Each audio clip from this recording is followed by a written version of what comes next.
स्वागत है आप सभी प्यारे विद्यार्थियों का पूरे भारत के नंबर 1 एजुकेशनल प्लेटफॉर्म विद्याकुल पर, जिसे लाखों छात्रों के प्यार और भरोसे और विश्वास ने बनाया है। प्यारे बच्चों, आप सभी अपने बोर्ड की परीक्षाएं दे चुके हैं और मुझे पूरी उम्मीद है कि आप बेहतरीन अंकों के साथ सफल होंगे। लेकिन अब सवाल यह है कि आगे क्या?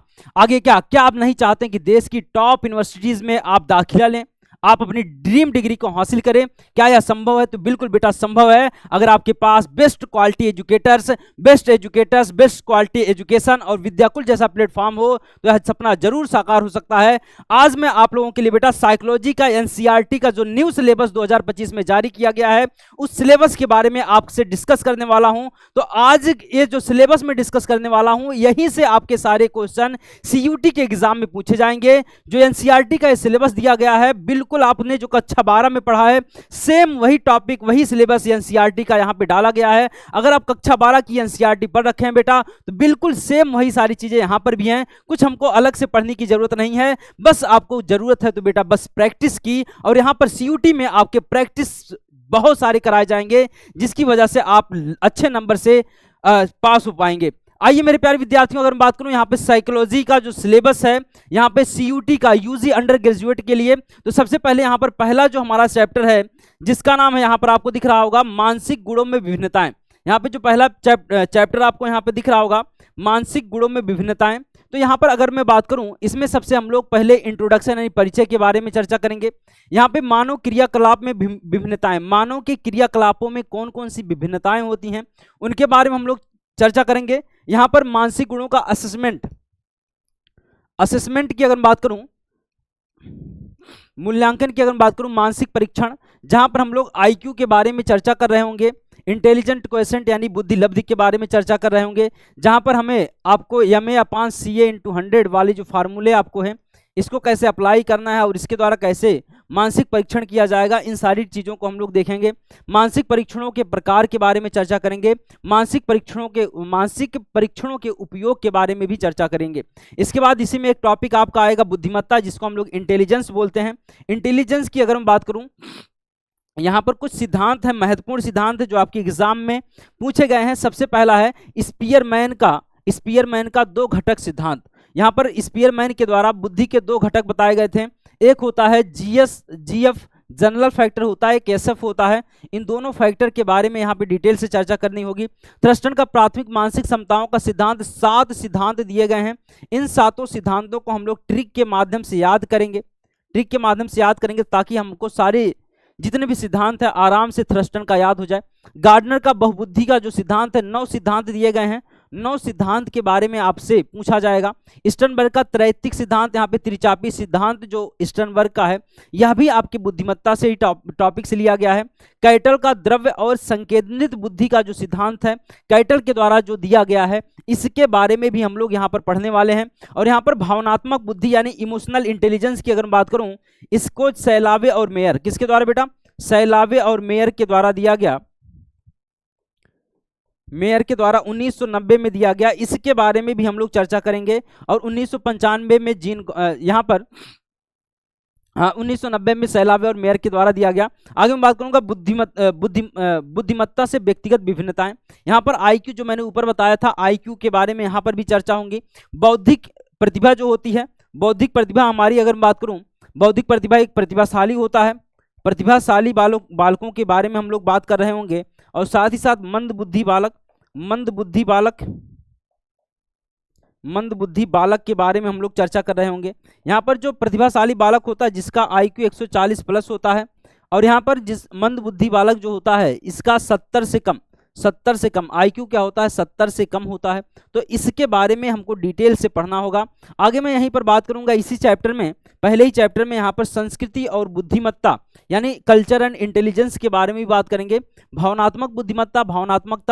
भावनात्मक बुद्धिमत्ता के घटक के बारे में हम लोग चर्चा करेंगे। साथ ही साथ में भावनात्मक बुद्धिमत्ता का महत्व के बारे में, इंपॉर्टेंस क्या है, इसके बारे में भी चर्चा करेंगे। विशेष क्षमताएं में अगर मैं बात करूं, यहाँ पर मैं आपको सृजनात्मकता और अभिक्षमता पढ़ाता हूं। सृजनात्मकता और अभिक्षमता जो कि आपके एनसीईआरटी में दिया गया है, यहाँ से भी अभिक्षमता के बारे में भी आपसे क्वेश्चन पूछते हैं, तो इसलिए हम लोग इस टॉपिक को भी कवर कर रहे होंगे। आगे हम लोग बढ़ जाएंगे। यहाँ पर देखिए रचनात्मकता दिया भी गया है। रचनात्मकता का स्वभाव क्या होगा, रचनात्मकता के घटक कौन कौन से, 4 घटक यहाँ पे रचनात्मकता के होते हैं। 4 घटक के बारे में हम लोग चर्चा करेंगे, जिसको गिलफोर्ड के द्वारा दिया गया। रचनात्मकता सोच के चरण क्या है, इसके बारे में भी हम लोग चर्चा कर रहे होंगे। इसके बाद हम लोग यूनिट 2 पर आ जाएंगे। यूनिट 2 जिसका नाम होगा आत्म और व्यक्तित्व, जिसको हम लोग इंग्लिश में बोलते हैं self and personality. Self and personality करूं बात करूं, सेल्फ का मतलब होता बेटा आत्म होता है या आत्मा से है। पर्सनालिटी का मतलब व्यक्तित्व से है। पर्सनालिटी जो शब्द है लैटिन वर्ड परसोना से बना है। लैटिन वर्ड किससे बना बेटा, परसोना से बना है। परसोना का अर्थ क्या होता है, तो आपको पता है होना चाहिए, परसोना का अर्थ मास्क होता है। कक्षा 12 का ये दूसरा चैप्टर है, और ये आपके एनसीईआरटी ने जो सीयूटी बेस्ड जो आपकी एग्जाम होने वाले हैं उसका भी ये दूसरा चैप्टर है। इसके हम लोग इंट्रोडक्शन के बारे में जानेंगे कि आत्म क्या होता है, पर्सनालिटी क्या होती है, दोनों को अलग अलग समझेंगे। और यहाँ पर इसमें आत्म और व्यक्तित्व के बाद आत्म की धारणा क्या होती है, इसके बाद आत्म के संज्ञानात्मक और व्यवहारिक पहलू क्या है। यहाँ पर अगर मैं बात करूँ आत्म के 7 पक्ष होते हैं, 7 पक्षों के बारे में भी जानेंगे।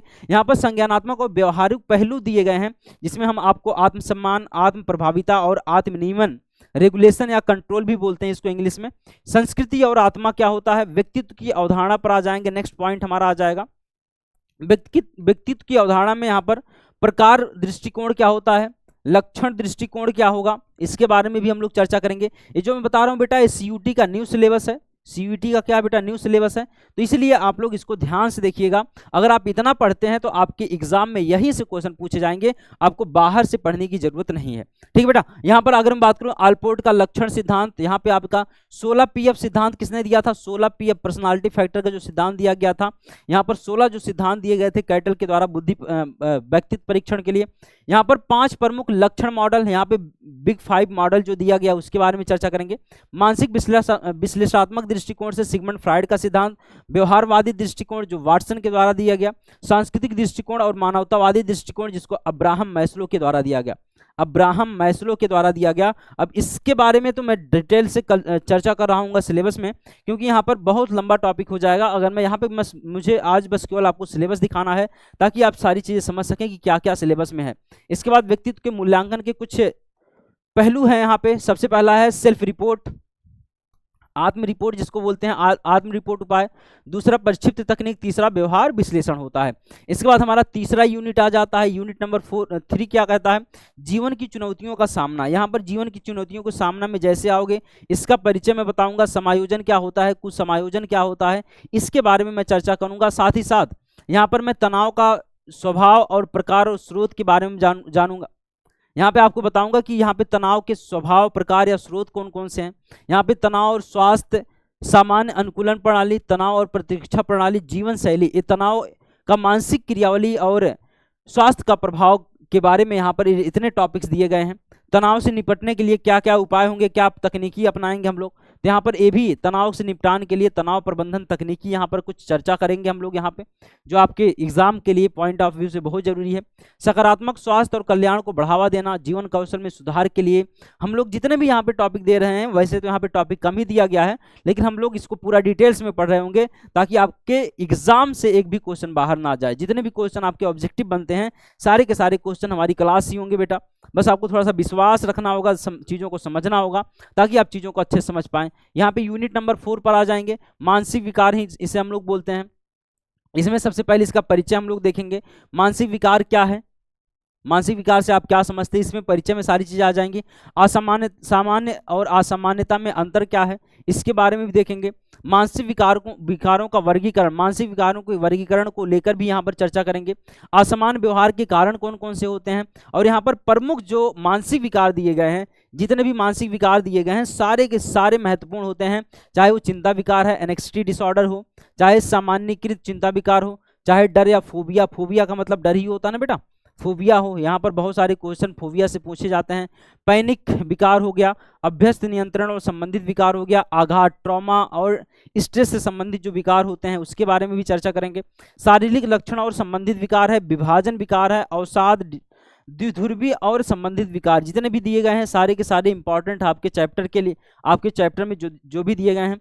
स्किज़ोफ्रेनिया जिसको हम लोग मनोविदिलता बोलते हैं, हिंदी में क्या बोलते हैं, मनोविदिलता, यानी मन का विक्षिप्त हो जाना। स्किज़ो प्लस फ्रेनिया 2 वर्डों से मिलकर बना है।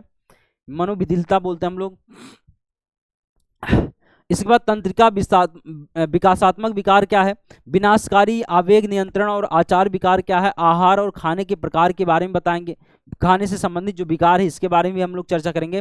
पदार्थ संबंधी नशेड़ी विकार, यानी यहाँ पर एक प्रकार से आप समझ सकते हैं मादक द्रव्य संबंधी विकार, मादक द्रव्य संबंधी जो विकार हैं इसके बारे में भी हम लोग चर्चा करेंगे, संबंधी विकार के बारे में भी हम लोग चर्चा कर रहे होंगे। आगे मैं बात करूंगा उपचारात्मक दृष्टिकोण।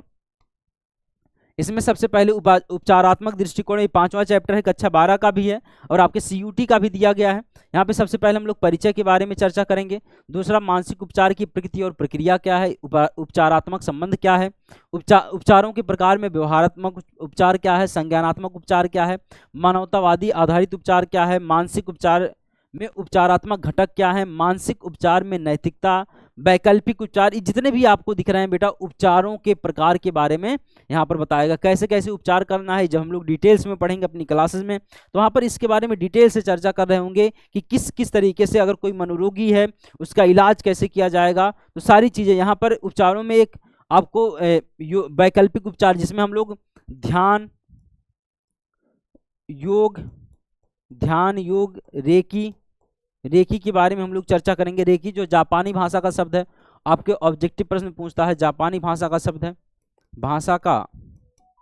जापानी भाषा का शब्द है। तो यहाँ पे ध्यान, योग, रेकी, ये जितना भी आप देख रहे हैं सब वैकल्पिक उपचार में आ जाते हैं। सबसे ज़्यादा अगर मैं बात करूँ बेटा, आज वैकल्पिक उपचार जो कि हमारे प्राचीन समय में जो प्राणायाम वगैरह होते हैं सब इसी में होते हैं। और यहीं पर अगर मैं बात करूँ मानसिक विकलांगता का पुनर्वास, हाँ, रिहेबिलिटेशन की बात करी जाएगी, मानसिक विकलांगता के पुनर्वास की बात करी जाएगी। आगे हम लोग बढ़ जाएंगे दृष्टिकोण और सामाजिक संज्ञान के बारे में। सामाजिक संज्ञान और दृष्टिकोण में अगर मैं बात करूं, यहाँ पर इसके परिचय में सबसे पहले हम लोग परिचय देखेंगे। सामाजिक व्यवहार की व्याख्या क्या है, दृष्टिकोण या स्वभाव घटक क्या है, दृष्टिकोण का निर्माण और परिवर्तन क्या है, पूर्वाग्रह क्या है, भेदभाव क्या है, पूर्वाग्रह प्रीजुडाइज जिसको हम लोग बोलते हैं, और दूसरा भेदभाव डिस्क्रिमिनेशन क्या होता है, पूर्वाग्रह को संभालने की रणनीतियां क्या क्या हैं, इसके बारे में भी काफ़ी डिटेल से मैंने चर्चा किया है। आगे हम लोग इसके बारे में डिटेल से चर्चा कर रहे होंगे अपनी क्लासेज में। इसके बाद छोटा सा एक टॉपिक आपका आ जाएगा, 7वां यूनिट हमारा आ जाएगा क्या, सामाजिक प्रभाव और समूह प्रक्रियाएं। यहाँ पर बेटा समूह क्या होता है, इसके परिचय के बारे में, समूह के प्रकार के बारे में भी चर्चा करेंगे, समूह के प्रकार के बारे में भी चर्चा करेंगे, चाहे वो प्राथमिक समूह हो, चाहे द्वितीयक समूह हो, प्राथमिक समूह की बात हो चाहे द्वितीयक समूह की बात हो, यहां से भी प्रश्न पूछता है, चाहे अंतः समूह की बात हो, चाहे बाह्य समूह की बात हो, चाहे औपचारिक समूह की बात हो, औपचारिक समूह, चाहे अनौपचारिक समूह की बात हो, सबके बारे में, अनौपचारिक समूह सबके बारे में यहाँ पर क्लास में डिटेल से चर्चा करी जाएगी। अनौपचारिक समूह, इसके बारे में भी हम लोग डिटेल से चर्चा करेंगे। तो समूह का स्वभाव और गठन कैसे होता है, समूह के जो प्रकार है, जितना भी प्रकार मैंने यहाँ पे बताया आपको, सारे प्रकारों के बारे में चर्चा कर रहे होंगे। समूह का व्यक्ति के व्यवहार पर क्या क्या प्रभाव पड़ता है, सामाजिक आलस्य क्या है, समूह ध्रुवीकरण क्या है, इसके बारे में भी हम लोग यहाँ पर 7.4 जो आपका टॉपिक, इसके सब टॉपिक में हम लोग यहाँ पर चर्चा कर रहे होंगे। तो मेरे प्यारे विद्यार्थियों, बस इतना ही आपका सिलेबस है एनसीईआरटी के द्वारा जो दिया गया है। मैं अगर बताता हूँ बेटा, अगर आप केवल एनसीईआरटी पर पूरा फोकस्ड कर लेते हो, किस पर बेटा, एनसीईआरटी कक्षा 12 का एनसीईआरटी 12th का अगर आप एनसीईआरटी केवल पढ़ लेते हो, जो कि मैं प्रयास यही करूंगा बेटा, पूरा एनसीईआरटी आपको पूरा चीज जितना भी एनसीईआरटी, सारे एनसीईआरटी का निचोड़ आपको दे दूंगा, जिसकी वजह से आप सीयूटी में आप अपना एक सीट फिक्स कर सकते हो। तो मेरे प्यारे विद्यार्थियों, ये आपका सिलेबस है जो 2025 का सिलेबस है, जिसको अभी हाल ही में एनटीए के द्वारा इसको रिलीज किया गया है। तो मेरे प्यारे विद्यार्थियों, जो जितना भी आपने देखा है सिलेबस है सीयूटी का, तो मनोविज्ञान का बहुत ज़्यादा सिलेबस नहीं है, लेकिन जितना भी है इसमें बहुत ही अच्छे लेवल के क्वेश्चन बनते हैं, जो आपके एडमिशन के लिए बहुत ही मतलब महत्वपूर्ण प्रश्न यहाँ से बनते हैं। तो मेरे प्यारे विद्यार्थियों, यह आपका जो है सिलेबस रहा, आगे क्लासेज आपके लिए होती रहेंगी। तो सभी मेरे प्यारे विद्यार्थियों को नमस्कार, जय हिंद।